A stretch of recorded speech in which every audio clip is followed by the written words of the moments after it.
2024 లేదా 25లో డిగ్రీ లేదా బీటెక్ చదివారా? సాఫ్ట్‌వేర్ జాబ్ కోసం ఎదురు చూస్తున్నారా? అయితే కోడ్ జ్ఞాన్ 100 డేస్ కోర్సులో చేరండి, జాబ్ సాధించండి. నమస్కారం, వెల్కమ్ టు సుమన్ టీవీ. నేను మీ anchor Shri. So February 1న budget సమావేశాలు అయితే జరగబోతున్నాయి. అసలు బడ్జెట్ అంటే ఏంటి, అది మనకి ఏ రకంగా ఉపయోగపడుతుంది, అండ్ ఎస్పెషల్లీ ఫిబ్రవరి 1 రోజే బడ్జెట్ని ప్రవేశపెట్టడానికి గల కారణాలు ఏంటి, అండ్ అలాగే బడ్జెట్లో మనము జీడిపి గురించి వింటూ ఉంటాం, ఫిజికల్ డెఫిసిట్ అంటూ ఉంటారు, అండ్ దాంతోపాటు ఎస్పెషల్లీ ఇన్ఫ్లేషన్ గురించి మాట్లాడుతూ ఉంటారు. ఇవన్నీ ఏంటి, వీటి గురించి ఈరోజు క్లియర్గా మనకి ఇన్ఫర్మేషన్ ఇవ్వడానికి మనతో పాటు ఉన్నారు సత్యనారాయణ రాజు గారు. అడిగి తెలుసుకునే ప్రయత్నం చేద్దాం. నమస్కారం సార్. నమస్తే అమ్మా. బడ్జెట్ సమావేశాలు అయితే ఇంకొన్ని రోజుల్లో జరగబోతున్న విషయం మనందరికీ కూడా తెలుసు, అండ్ ప్రతి ఒక్కరు కూడా ఎదురు చూస్తూ ఉంటారు దేనికి ఎంత ఉంటుంది, ఎలా ఉండబోతుంది, ఈసారైనా మనకేమన్నా బెనిఫిట్ అవుతుందా అనే ఆలోచనతోటే చూస్తూ ఉంటారు. అసలు బడ్జెట్ అంటే ఏంటి, దాన్ని ఏ విధంగా మనం అర్థం చేసుకోవాలి? బడ్జెట్ అంటేనమ్మా అంచనా. ఈ అంచనా ప్రతి ఒక్కరి దగ్గర ఉంటుందమ్మా. దేశాన్ని కొంచెం పక్కన పెడితే, ఒక్క నిమిషం పక్కన పెడితే, మనం పెళ్లి పేరెంటాలప్పుడు కానీ, ఒక ఇల్లు నిర్మాణం చేసుకోవడంలో కానీ, లేకపోతే ఒక బిజినెస్ సెటప్ చేసుకోవడంలో కానీ ఒక అంచనా చేసుకోకుండా మనం ముందుకు వెళ్ళలేమమ్మా. అసాధ్యం అది. ఎందుకంటే మనం ఏమి చేయాలనుకున్నాము, అమ్మాయి మ్యారేజ్ చేయాలంటే అమ్మాయి మ్యారేజ్కి ఎన్ని రకాల ఖర్చులు ఉంటాయి, మనకి కట్న కానుకలతో పాటు ఇతరతర ఖర్చులు ఎన్ని ఉంటాయి. ఆ ఖర్చులకు తగిన విధంగా మన దగ్గర వనరులు ఉన్నాయా, అది మనకు సాధ్యమా, మనం చేయగలుగుతామా, ఆ లెవెల్కి వెళ్ళగలుగుతామా అనే అంచనా వేసుకుంటాడు. ఎప్పుడు పెళ్లి పేరంటానికి మాట్లాడుకోకముందే, ఈ మ్యారేజ్ సెట్ కాకముందే అవన్నీ వేసుకున్న తర్వాతనే సంబంధాల కోసం వెళ్తారు, లేకపోతే ఫెయిల్ అవుతారు అక్కడ. అట్లనే దేశం కూడా ఇక జాతీయ బడ్జెట్ని ఎందుకు ప్రవేశపెడతారంటే, మనల్ని ప్రజలు ఎంతో నమ్మకంతో మనకు పట్టం కట్టారు, ఇవాళ పీఠం మీద కూర్చోవడానికి వాళ్ళ యొక్క అభిమానం అనుకోండి, వాళ్ళ నమ్మకం అనుకోండి. కానీ ఆ నమ్మకాన్ని మనం నిజం చేయాలంటే అసలు మన వల్ల దేశానికి ఏం జరుగుతుంది, మన పరిపాలన ఎలా ఉంది, దేశం సమృద్ధిగా ఏ విధంగా కరువు కాటాలకు గురి కాకుండా నిరుద్యోగ సమస్యను నిర్మూలించే విధంగా ఉందా, లేకపోతే ఏ విధంగా ఉంది, పన్నుల భారం ఎలా ఉంది, ఇవన్నీ దృష్టిలో పెట్టుకుని వాళ్ళ యొక్క ప్రణాళికలను తయారు చేస్తారమ్మా. మొట్టమొదటిగా ఎప్పుడు ప్రవేశపెట్టారు సార్ బడ్జెట్? బ్రిటిషర్స్ ఉన్న టైంలోనమ్మా 1860లో జేమ్స్ విల్సన్ అనే అతను అది ప్రవేశపెట్టాడమ్మా. దాని తర్వాత మన భారత ప్రభుత్వం ఏర్పడిన తర్వాత 1947లో నవంబర్ 26 నాడు మనకి ఆర్కే షణ్ముగం అయిన ఫైనాన్స్ మినిస్టర్ ప్రవేశపెట్టాడు.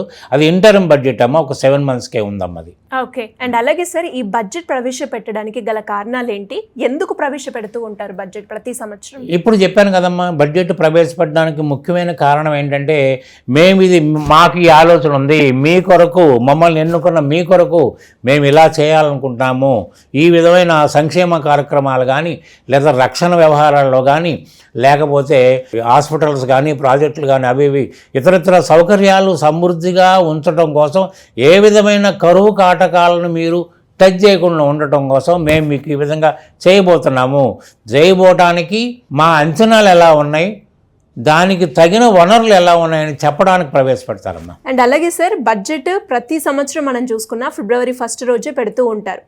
రీజన్ ఏంటి? రీజన్ ఒకటి ఉందమ్మా.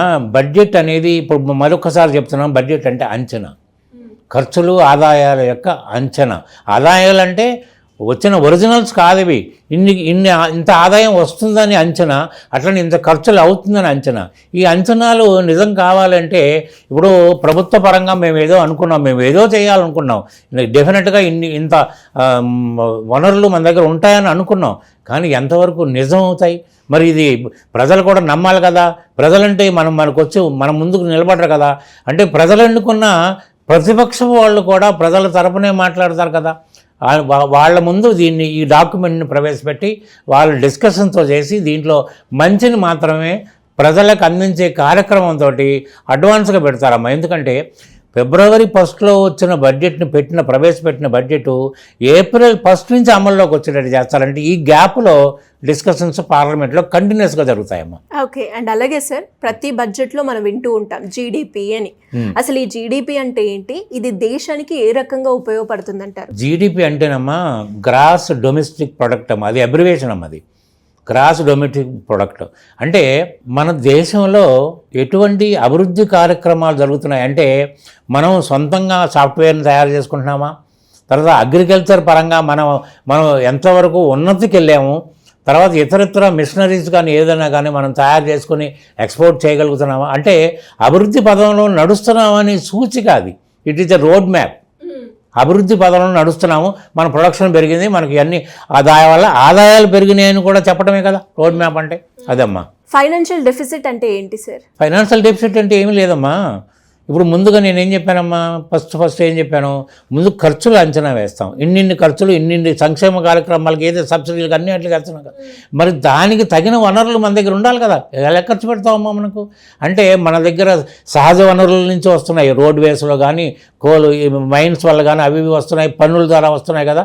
ఇవన్నీ పోయిన తర్వాత కొంత లోటు కనిపిస్తుంది. ఆ లోటును కూడా భర్తీ చేసుకోవడానికి వీలైతే పన్నులు పెంచడమా, లేకపోతే బాండ్లు అమ్ముకోవటమా, ఏదో చేసి అది కూడా సరిపోక ఉంటాయి. మిగిలిన గ్యాప్ ఏదైతే ఉందో ఆ గ్యాప్ని మీకు ఆర్థిక లోటు అంటారమ్మా. అది అప్పుల రూపంలో సమకూర్చుకుంటారు. ఆర్థిక లోటు, ఫిజికల్ డెఫిసిట్, ఫైనాన్షియల్ డెఫిసిట్ అంటే ఆర్థిక లోటు. ఆర్థికం అంటే డబ్బే కదా, ఆర్థిక లోటు. దాన్ని ఆర్థిక లోటు, ఫిజికల్ డెఫిసిట్ అంటారమ్మా అది. అండ్ అలాగే పన్నుల్లో ఈ రెండు రకాల పన్నులకి ఉన్న తేడా ఏంటి సార్? ఇప్పుడు డైరెక్ట్ ట్యాక్సెస్ అంటే ప్రత్యక్ష పన్నులు, ఇండైరెక్ట్ ట్యాక్సెస్ అంటే పరోక్ష పన్నులు. అంటే పరోక్ష పన్నులు అంటే మీకు తెలియకుండానే మీ జేబులోంచి డబ్బులు తీసుకునే విధానం అది. ప్రత్యక్ష పన్నులు అంటే మీకు తెలుసుండి మీరు జ్ఞప్తిలో ఉండగానే, మీరు మెలకుగా ఉండగానే మీ జేబులోంచి డబ్బులు తీసుకునే పద్ధతి ఇది. కాబట్టి ఈ డైరెక్ట్ ట్యాక్సెస్లో కార్పొరేట్ ట్యాక్సెస్ అంటే కంపెనీస్ కట్టే ట్యాక్సెస్, తర్వాత ఇండివిజువల్గా మనం అందరం కట్టే ట్యాక్సెస్ని అది. అంటే మీ భారాన్ని మీరే మొయ్యాలి, ఎక్కడ ట్రాన్స్ఫర్ కాదమ్మా, మీ జేబుల్లోంచి కట్టాలి. కానీ పరోక్ష పన్నులు ఏదైతే ఉందో దాన్ని ఇప్పుడు జిఎస్టీ అంటున్నాం. జిఎస్టీ అంటే ఎవరైతే ఈ వస్తువుని వినియోగించుకుంటారో వాళ్ళ దగ్గర నుంచి కలెక్ట్ చేసి ప్రభుత్వానికి వెళ్తున్నాం. అంటే భేద సాధల కాడి నుంచి అందరికీ కూడా పన్ను భారం పడుతుందని అర్థం. మీరు కొన్ని సబ్బులోంచి కానీ, మీరు కొన్ని ఆయిల్ మీద కానీ అన్నిటి మీద ట్యాక్స్ పడుతుంది. ఆ ట్యాక్స్ గవర్నమెంట్కి వెళ్తుంది.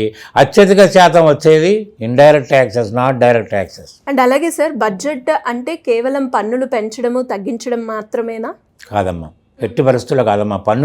పన్నులు పెంచడం అనే పదానికి మళ్ళీ నేను అర్థం చెప్తున్నాను. పన్నులు పెంచాల్సిన అవసరం ఎందుకు వచ్చిందమ్మా? మీకు చేయాల్సిన కార్యక్రమాలు ఎక్కువ అయిపోయినాయి. ఎందుకంటే సంక్షేమ కార్యక్రమాలు ఇప్పుడు బాగా పెరిగినాయి, పెన్షన్స్ అని ఇవన్నీ పెరుగుతున్నాయి, అంటే ఫ్రీ అని ఇవన్నీ జరుగుతున్నాయి. కాబట్టి మరి దాంతోపాటు దేశ రక్షణ రోజు రోజుకి వెనకాల మనకి దాయాదులు బాధలు ఎక్కువైపోయినాయి. ఇవన్నిటికి ఖర్చులు రేంజ్ పెరిగిపోతున్నప్పుడు ఇతర ఆదాయ వనరులతో పాటు ట్యాక్సేషన్ కూడా పెంచాల్సి వస్తుంది. కేవలం ట్యాక్స్ భారం గురించి కాదమ్మా. అలాగే సార్, మీరు అన్నట్టుగానే బడ్జెట్లో క్యాపిటల్ ఎక్స్పెండిచర్ అని చెప్తూ ఉంటారు, దాన్ని పెంచమని అంటూ ఉంటారు కదా సార్. అది పెంచడం వల్ల వచ్చే లాభం ఏంటి? క్యాపిటల్ ఎక్స్పెండిచర్ అంటే ఏం లేదమ్మా. ఇప్పుడు మైన్స్, ఇప్పుడు ఇవాళ కోల్ మైన్స్, దానివల్ల సహజ వనరులు పెరుగుతాయి. సహజ వనరులు ఉత్పత్తిని పెంచుకోవడం వల్ల ఆదాయం పెరుగుద్ది. ఆదాయం పెరగడం వల్ల నిరుద్యోగ సమస్య కొంతవరకు నిర్మూలించడం జరుగుద్ది. తర్వాత వైద్య ఖర్చులు, రోజు రోజుకి పెరుగుతున్న రోగాలకి తగిన వైద్యం లేకపోతే ప్రజలు అల్లాడిపోతారు. కాబట్టి హాస్పిటల్స్ నిర్మాణం, తర్వాత వాటర్ సోర్సెస్లో ప్రాజెక్టుల నిర్మాణం వల్ల మనకి వాటర్ సోర్సెస్ని కంట్రోల్ చేయగలుగుతాం. కాబట్టి ఇవన్నీ క్యాపిటల్ ఎక్స్పెండిచర్ అంటారమ్మా, మూలధనపు ఖర్చులు అంటారమ్మా. ఇవన్నీ పెట్టుబడులు అంటే ఇవన్నీ పెట్టుబడే, ఒక వన్ టైం ఎక్స్పెండిచర్ కాదమ్మా. ఒక హాస్పిటల్ కట్టామంటే చాలా కాలం మన కళ్ళ ముందుండి మనకు సర్వీస్ చేస్తుంది అది. సో దాన్ని మూలధనపు ఖర్చు అంటారమ్మా. అకౌంటింగ్ నాలెడ్జ్లో దాన్ని మూలధనపు ఖర్చు అంటారమ్మా. బడ్జెట్ వల్ల ఇన్ఫ్లేషన్ తగ్గుతుందంటారా? 100%. ఇప్పుడు నేను చెప్పాను కదమ్మా, బడ్జెట్ వల్ల ఇన్ఫ్లేషన్ ఎలా తగ్గుద్ది అంటేనమ్మా, ఎప్పుడైతే మీకు నిరుద్యోగ సమస్య పరిష్కరించడానికి మార్గాన్వేషణ చేస్తారో, తర్వాత అట్లనే జీడిపి గురించి మాట్లాడుకున్నాం కదా, ఎప్పుడైతే దేశీయ ఉత్పత్తి పెంచుకోవడం జరిగిందో, దానికి తగిన మార్గాలు రీసెర్చ్ ఇవన్నీ చేయడం జరిగిందో, ఆటోమేటిక్గా ఆదాయం ఎప్పుడైతే పెరిగిందో దానికి తగిన విధంగా జీతాలు కూడా పెరిగితే మన ఖర్చులు కూడా నియంత్రించబడతాయి. ఇవన్నీ అయిన తర్వాత కరువు అనే పరిస్థితి ఎక్కడ వస్తుందమ్మా? అంటే మీ ఆదాయానికి సరిపడి, అంటే మీ ఖర్చులకు సరిపడి ఆదాయం మనకి సమకూర్చే అవకాశం దీంట్లో ఉంటుందమ్మా. అండ్ అలాగే సార్, ఇప్పుడు మీరు అన్నట్టుగానే చాలా మందికి కూడా అనేక రకాల సందేహాలు ఉంటాయి. అంటే పన్నుల గురించి కావచ్చు, వాళ్ళు కట్టే పన్నుల మీద ఎలా మనం తగ్గించుకోవాలి, అలా కూడా ఉంటుందా అని రకరకాల డౌట్స్ అయితే ఉంటాయి. అలాంటి వాళ్ళు ఎవరైనా కూడా మిమ్మల్ని అప్రోచ్ అవ్వాలి అంటే ఏ విధంగా ఉంటుంది సార్? నన్ను అప్రోచ్ కావచ్చమ్మా. ఏ ట్యాక్సేషన్ విషయంలో అయినా, అటు మూలధనం పన్నుల గురించి కానీ, ఇన్కమ్ ట్యాక్స్ పన్నుల గురించి కానీ, ఏ విషయమైనా, ఏ సమస్య అయినా కూడా నా అపాయింట్మెంట్ తీసుకోవచ్చమ్మా. అపాయింట్మెంట్ తీసుకుంటే మీ సమస్యను పూర్తిగా విని దానికి పరిష్కారం మాత్రం చూపించగలుగుతానమ్మా. అది నా నుండి వచ్చే హామీ అమ్మ మీకు అది. Anyways thank you sir, thank you so much. Thank you very much అమ్మ.